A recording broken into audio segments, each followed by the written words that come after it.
Have you ever wondered why your mind seems to control you instead of the other way around? Why anger, greed, or desire can rise without warning and you feel powerless to stop them? What if I told you there's a way to see these emotions clearly, without being trapped by them, and even experience a freedom that feels unshakable? In this video, we dive into the Buddhist teachings and explore the 3 areas of training that can completely transform your mind and your life.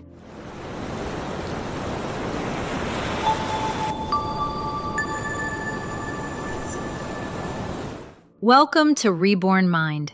This is Chapter 2 of the Buddhist Way to Peace of Mind, from Dhamma Talks by Venerable Pramote Pamojjo, titled The Buddha's Teachings. As you listen, take this time to slow down, observe the mind, and allow the teachings to gently guide your understanding. Chapter 2. The Buddha's Teachings.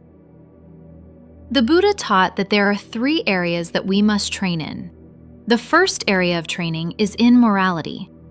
What do we do in order for our mind to be in its normal state, where it is not being influenced by a harsh impurity like greed, anger, or ignorance, to the point of speaking or acting immorally?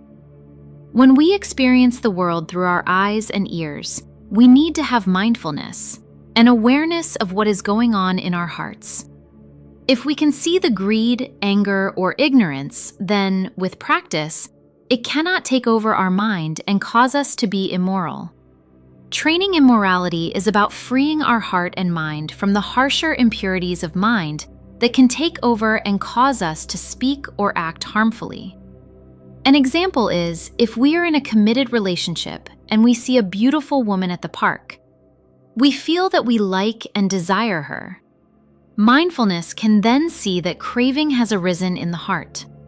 If there has been enough practice and the mindfulness is genuine, the craving will then disappear.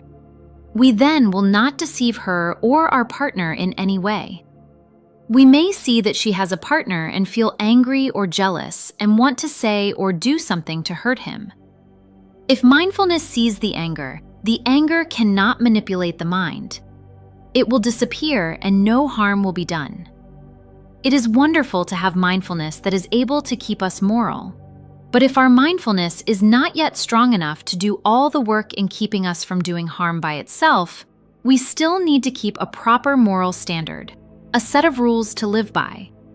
We must be sure to not kill or harm any living being, to not steal, cheat, lie, or take alcohol or drugs for intoxication. And once we live a moral life, our meditation will benefit as well. Having mindfulness, we will recognize the negative emotions that arise within, and they cannot manipulate us into breaking our moral precepts. The second area of training is mind, mental training. We learn to identify skillful and wholesome states of mind and unskillful and unwholesome ones. There are many types of skillful and wholesome mind states.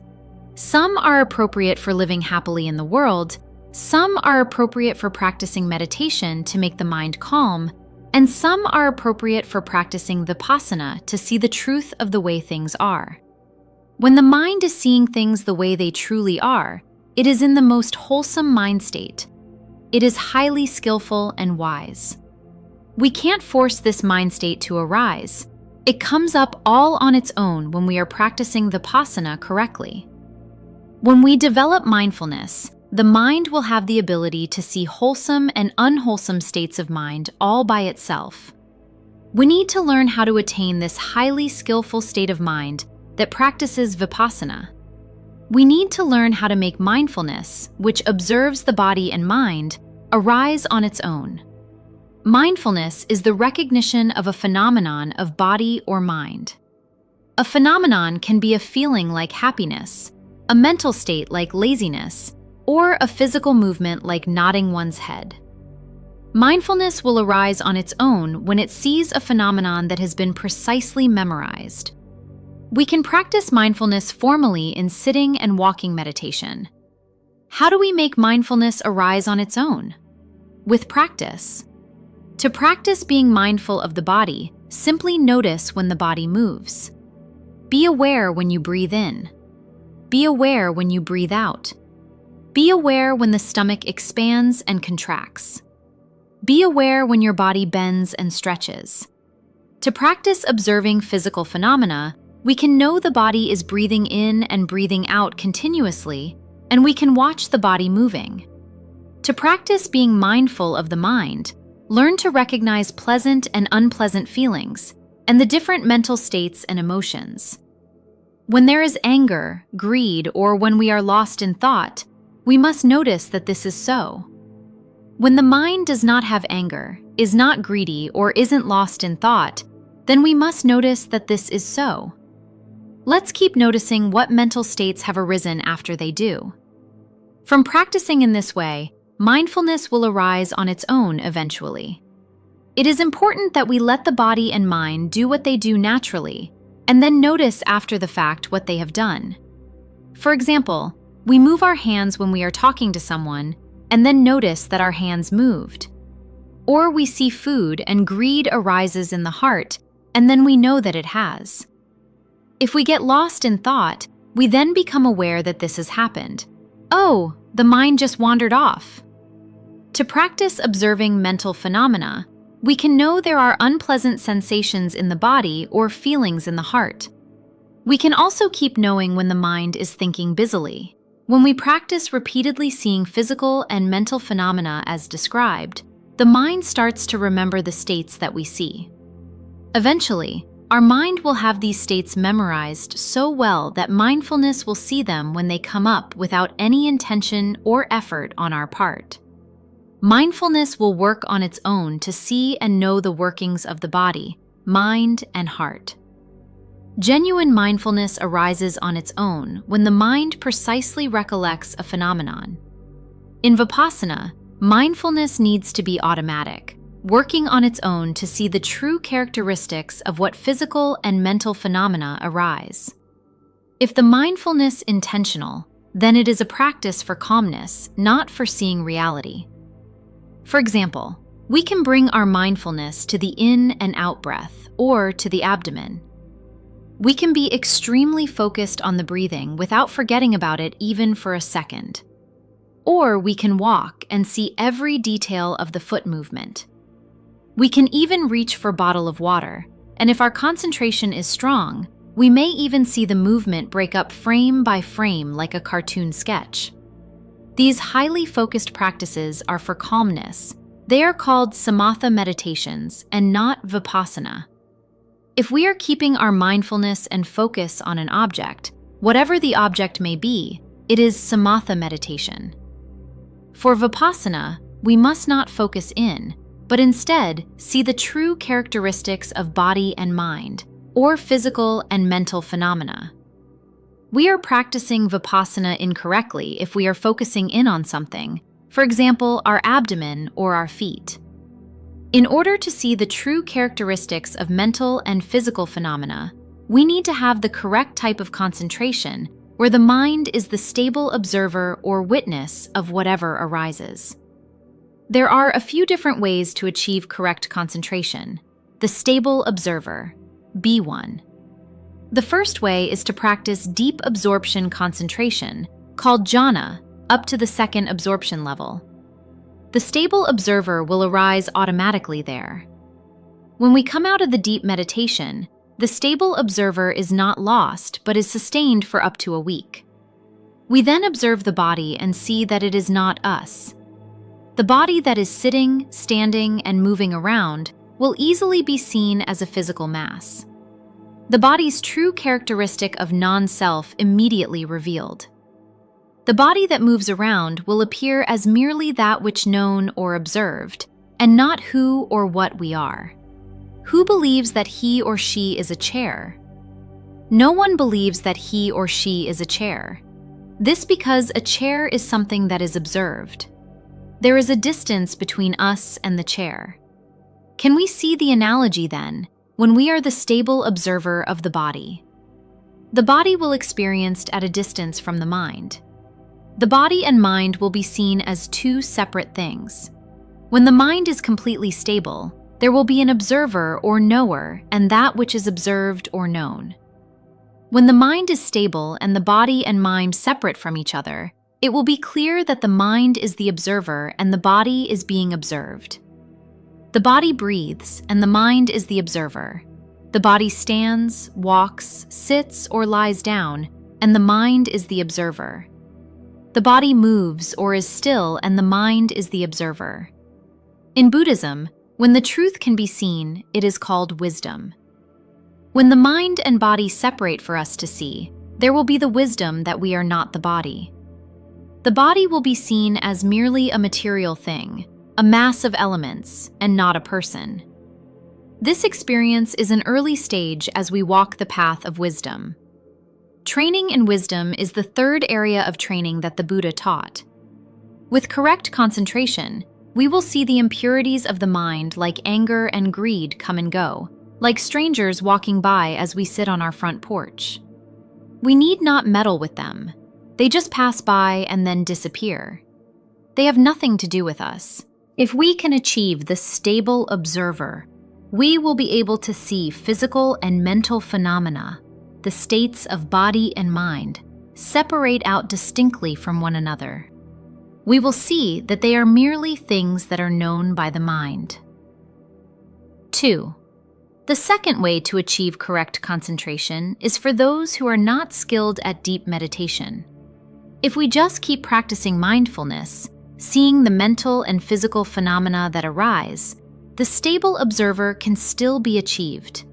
However, it will arise just for a moment at a time, and that is why this type of correct concentration is called momentary concentration.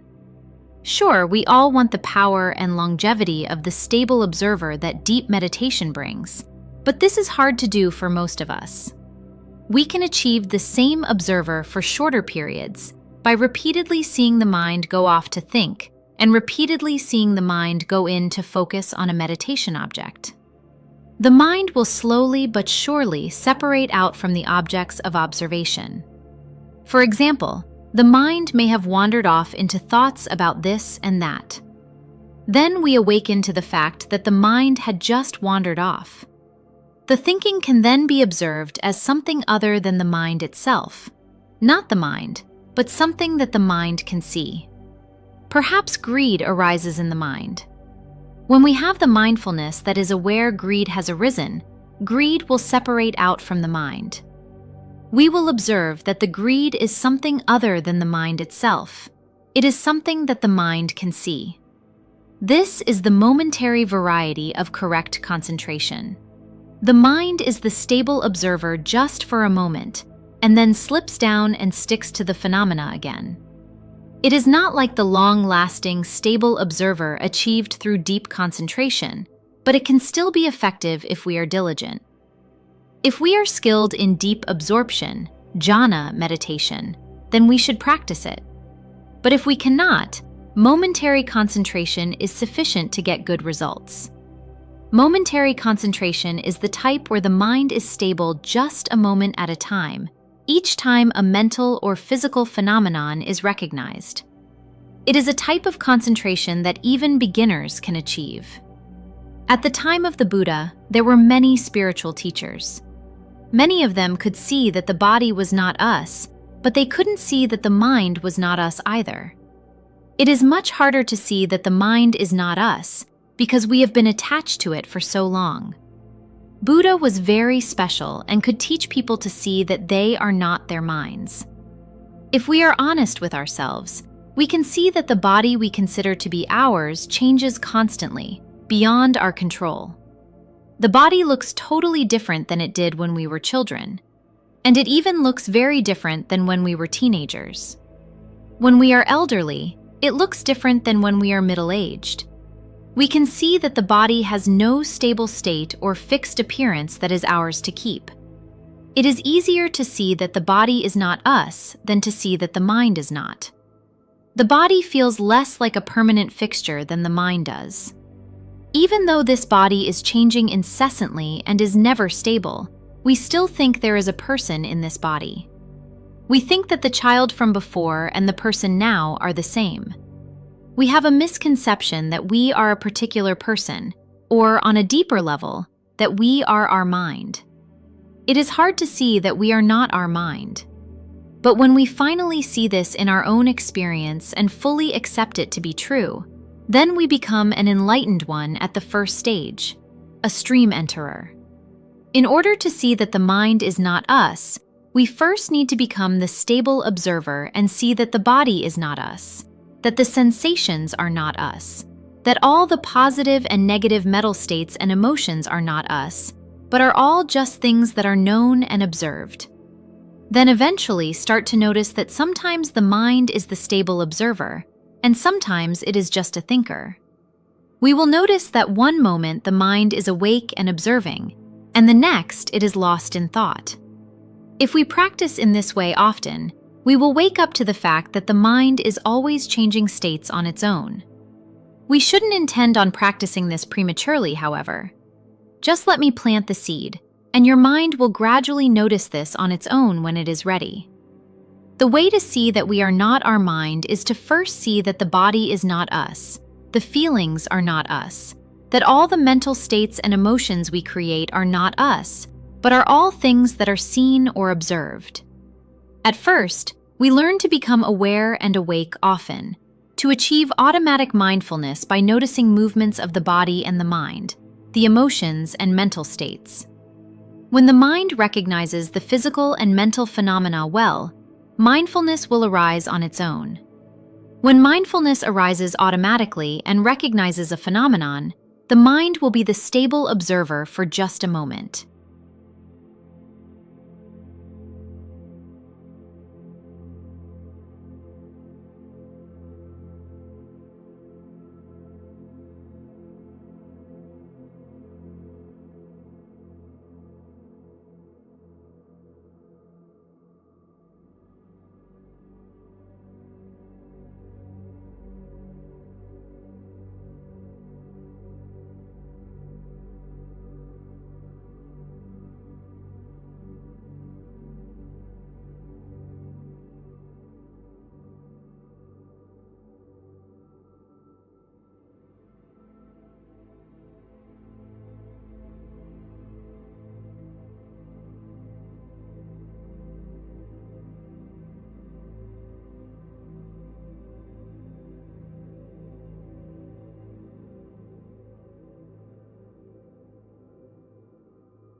In that moment, we can sense that the body and mind are at a distance from each other. We can also notice that the comfortable and uncomfortable feelings are distanced from the mind as well. Also, the emotions like anger and greed, and the mental states like being lost in thoughts, are all at a distance from the mind itself. Let's not think this mind is a permanent fixture either. The mind is actually arising and falling extremely quickly with each object that it is knowing. It may appear as if it is running around from one place to another, but like in a cartoon, it is really just many short instances in quick succession. The idea that the cartoon is moving is just an illusion. The mind is just like this and arises and falls at each place anew. Actually, it is never the same mind. It's always showing up and disappearing again and again. We think that the mind of our childhood is the same mind now. We think that the mind we have now will be the same one as next year or even the next life. However, let's not use the fact that the mind isn't us as an excuse to do bad things or to not take proper care of it. It's important to take proper care of this mind and cultivate skillful and wholesome mentalities. The mind arises and falls in succession so quickly that it appears as if there is just one mind that is permanent or sustained for our entire life. It works just like the illusory motion of a cartoon. We need to keep up the practice regularly and see that the body is not us, that comfortable and uncomfortable feelings are not us, and that all the different mental states are not us. Then we need to see that even the stable observer is not us. One moment it is the knower of phenomena, and the next it is the thinker. It is moving and changing beyond our control and isn't any kind of permanent self. There is no such self. A day when this truth is seen clearly in one's own experience, the mind will enter into deep state of concentration on its own, and the false understanding that there is a self will be eliminated once and for all. It is called the arising of the noble path. When the mind exits this deep concentration just a few moments later, it is never fooled again into believing that there is a self. There will be no shadow of a doubt about it, as it will be the truth of one's experience. If the noble path arises, there will be no trace of a feeling of a self ever again. He or she who sees that the body is not a self, that the mind is not a self, that there is no self, has enlightened to the stage of the stream enterer. Once enlightened to this level, the stream enterer keeps practicing in the same way that he or she did previously. He or she observes the body and mind, mental and physical phenomena, sees the truth of them until the noble path arises for the second time. This time, the impurities of the mind, like anger and greed, are substantially reduced in power and duration. The stage of the once returner is achieved. Seeing clearly and accepting the truth that the body and mind, or physical and mental phenomena, are not us, we enter the stream of enlightenment.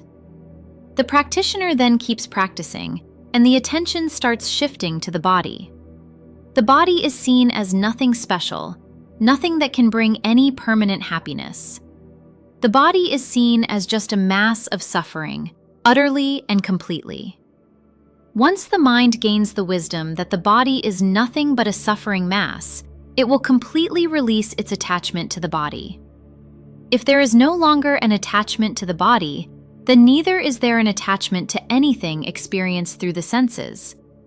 This means that there will be no more struggle or upset regarding things that are observed through the body's senses. The body and the outside world will no longer be a bother and cannot irritate the mind. The reason we are still attached to the body, and thus suffer as a result of it, is because we still believe that the body and its senses are things through which we can obtain pleasure and enjoyment. For example, we have eyes and so we can see beautiful things. We have ears and so we can listen to nice sounds and words. We have a nose and so we can smell pleasant fragrances. Can we see that we love this body because we think that its senses can bring us good things? However, one day, if we see that this body is nothing but suffering, we will not be enamored by sights, sounds, scents, tastes, and sensations that make contact with the eyes, ears, nose, tongue, and the rest of the body. We will therefore no longer have any adoration for or resistance to anything the body and outer senses experience. We will have no sense desire and no aversion. We will have reached the third stage of enlightenment called the non-returner. The mind of the non-returner is not affected positively or negatively by what the body experiences. His or her mind is let go of all attachment to the body because it has seen clearly that the body is utterly and completely a mass of suffering.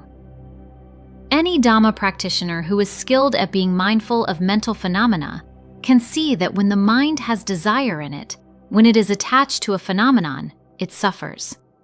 However, whenever the mind does not have desire and is not attached to a phenomenon, it doesn't suffer.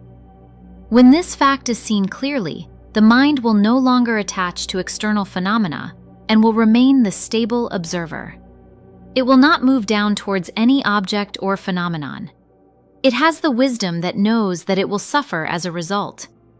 This mind no longer attaches to the body and sense pleasures and is indifferent towards them.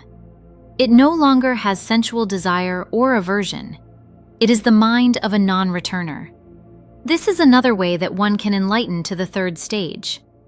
When the mind sees clearly that the body is nothing but suffering, it will no longer attach to the body, which means it will not sink into the sense organs and immerse itself in pain and pleasure from the outside world. This is the experience of a non-returner at the third stage of enlightenment. If we have attained the non-returner stage of enlightenment, then our concentration, samadhi, will have reached full fruition. Our mind will be the stable observer all day long. We will feel as if the observer is something very special that we can depend on. It will appear as if there is no suffering when we are the observer, and can only suffer if we get lost in any phenomena. The mind will stay attached to the observer like glue and not let it go, considering it to be the only worthy and happy state of mind. One day, however, if mindfulness and wisdom are powerful enough, the stable observer will change all on its own, from what was once our salvation to yet another state of suffering to be observed. This is something that is futile to think about. We can never understand in concepts how the observer can become a place of suffering. But when our mindfulness and wisdom have great power, they will see that this observer is a place of suffering more agonizing than any other. It is far more painful than any sadness, more than a broken heart. The more it is observed the way it is, the more painful it becomes. It is so painful we are certain we will die. And if we don't die, then we will surely go insane. The mind must see suffering to this point in order for one to let go and become fully enlightened, an arahant. A great Buddhist master once said that for nirvana, we have to be willing to die. We must practice to the absolute limit for the mind to let go. Otherwise, we will still be too stingy to achieve nirvana. When we profoundly realize that both body and mind are nothing but suffering, we will let go of attachment to them. The mind will be completely free from any impurities and no longer suffer. Such is the mind of an arahant, one who has fully enlightened. Thank you for watching. I hope this practice has brought you clarity and calm. If you enjoyed this video and want more teachings like this, don't forget to subscribe and hit the bell for updates. See you in the next video.